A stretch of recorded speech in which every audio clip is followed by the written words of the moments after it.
Você está no canal Eu Estudo a Lição com o pastor Samuel Camilo.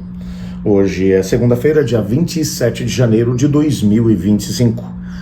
E o tema que estudaremos na nossa lição da Escola Sabatina será Deus é tardio em irar-se. Dois textos aparecem aqui no nosso guia de estudos como base para a nossa reflexão. O primeiro deles, Jonas capítulo 4, a partir do verso 1. Mas Jonas ficou profundamente descontente com isso e enfureceu-se. Ele orou ao Senhor: Senhor, não foi isso que eu disse quando ainda estava em Nínive, quando ainda estava em casa? Foi por isso que me apressei em fugir para Tarsis. Eu sabia que tu és Deus misericordioso e compassivo, muito paciente, cheio de amor e que promete castigar, mas depois se arrepende. Agora, Senhor, tira minha vida, eu te imploro, porque para mim é melhor morrer do que viver. O Senhor lhe respondeu: você tem alguma razão nessa fúria? E o outro texto é Mateus capítulo 10, verso 8. Curem os enfermos, ressuscitem os mortos, purifiquem os leprosos, expulsem os demônios. Vocês receberam de graça, deem também de graça. Esse texto é um texto que vai trabalhar a ideia de que um profeta do Antigo Testamento, estamos falando de Jonas, que conhecia muito bem a Deus e sabia que o Senhor Deus é um Deus tardio em irar-se, mesmo quando se enfurece, mesmo quando ele está prestes a derramar a sua ira, ainda assim ele dá oportunidades às pessoas e ele se recusa a ir pregar nessa cidade porque ele conhece bem a Deus. Nós vamos conhecer um pouquinho melhor essa história e vamos entender esse aspecto também da personalidade divina daqui a pouquinho.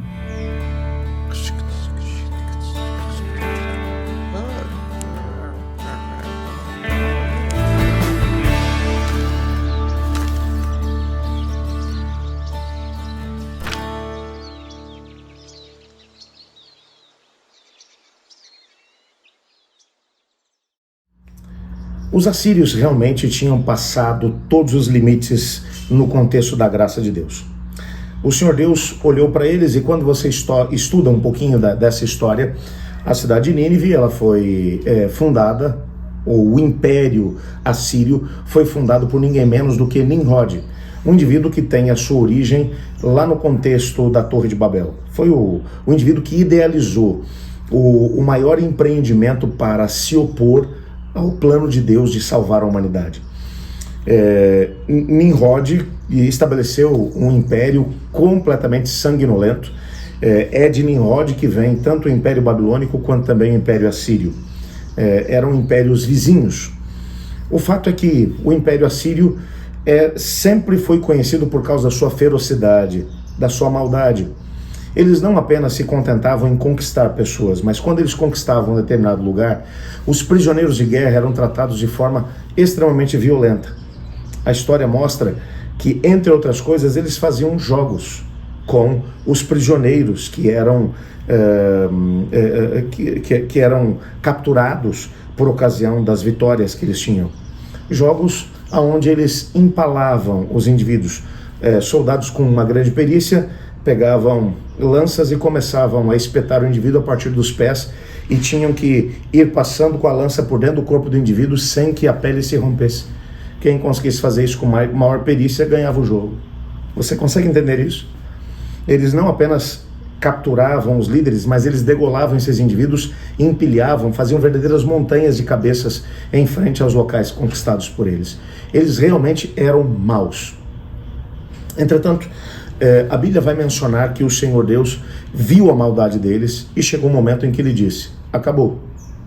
Eles tinham conquistado Israel e nesse processo de conquista eles tinham sido extremamente violentos. Jonas com certeza conhecia pessoas que tinham sofrido por causa da brutalidade desses ninivitas. E quando Deus se apresenta a Jonas e vai dizer: vai a Nínive e apregoa, são 40 dias e a destruição virá.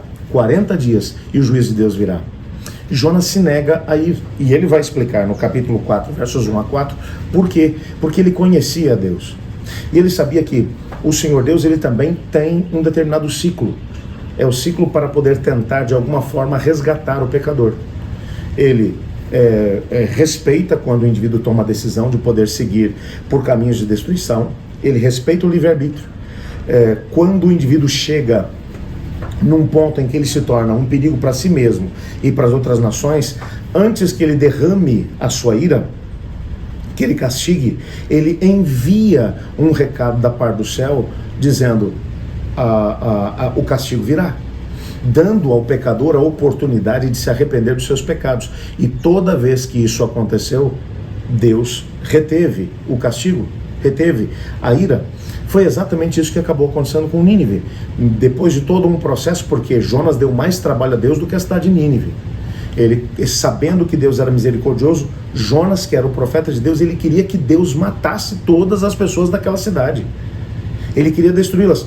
Quando finalmente, depois de 40 dias, e você olha para o texto, você descobre que a mensagem dele foi exatamente essa: 40 dias, são só 40 dias, e a ira de Deus virá, e vocês serão destruídos. Ele não fez nenhum apelo para arrependimento, nada disso, mas apesar disso, o Espírito Santo conseguiu acesso ao coração das pessoas, e a começar pelo rei, passando por todas as pessoas da cidade, houve arrependimento, contrição da parte dessas pessoas, e o Senhor Deus removeu o castigo, removeu a destruição. E Jonas agora vai ficar completamente indignado e vai dizer: Senhor, agora eu prefiro morrer do que ver isso. Por isso eu não queria vir, porque eu sei que o Senhor é um Deus misericordioso e compassivo. Literalmente, no contexto do texto, se você quiser dar uma olhada aqui no texto da nossa lição, você vai, existe toda uma explicação para isso. Em hebraico, a ideia, quando vai trabalhar a ideia de que Deus é um Deus misericordioso, literalmente, o texto diz: Deus tem um nariz comprido. O que o nariz tem a ver com isso? Bom, na mentalidade hebraica, a ideia é a seguinte: a paciência de alguém, a misericórdia de alguém está intimamente associada ao tamanho do nariz. Quanto maior o nariz, mais paciente é o indivíduo. Então, a ideia do texto é: Deus tem um nariz comprido, porque Ele é paciente, Ele é longânimo, Ele tem muita paciência com o pecador. E mesmo quando Ele diz: o castigo virá, Ele está dando com isso a oportunidade para que o indivíduo se arrependa e volte atrás dos seus pecados. Você percebe quanto amor está envolvido nesse processo?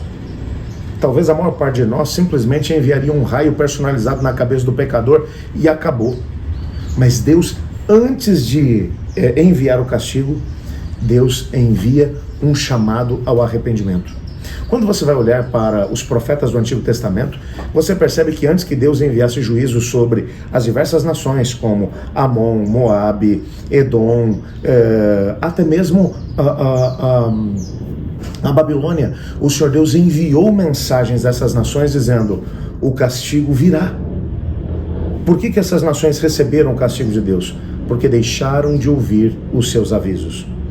E nessa altura eles haviam se tornado um perigo para si mesmos e ao mesmo tempo para as nações que estavam à sua volta. E Deus não permitiria que eles ultrapassassem a barreira daquilo que seria aceitável e se tornassem um perigo, tanto para o povo de Deus, como também para o planeta do Senhor. E por isso, eles acabaram recebendo o castigo do Senhor. Mas lembre-se disso: sempre antes de castigar, o Senhor Deus envia uma mensagem chamando as pessoas ao arrependimento, por causa da sua grande misericórdia, sua longanimidade, sua paciência. Louvado seja Deus por isso. Eu não posso deixar de frisar o texto do apóstolo Pedro quando ele vai mencionar: o Senhor não demora em cumprir a sua promessa, como julgam alguns. Pelo contrário, Ele é longânimo, Ele é paciente convosco, não querendo que ninguém pereça, mas que todos cheguem ao arrependimento. O Senhor Deus ainda não enviou Jesus à terra, por uma razão: Ele tem tido paciência conosco, mas chegará o momento em que a iniquidade, o pecado do nosso mundo atingirá um determinado limite.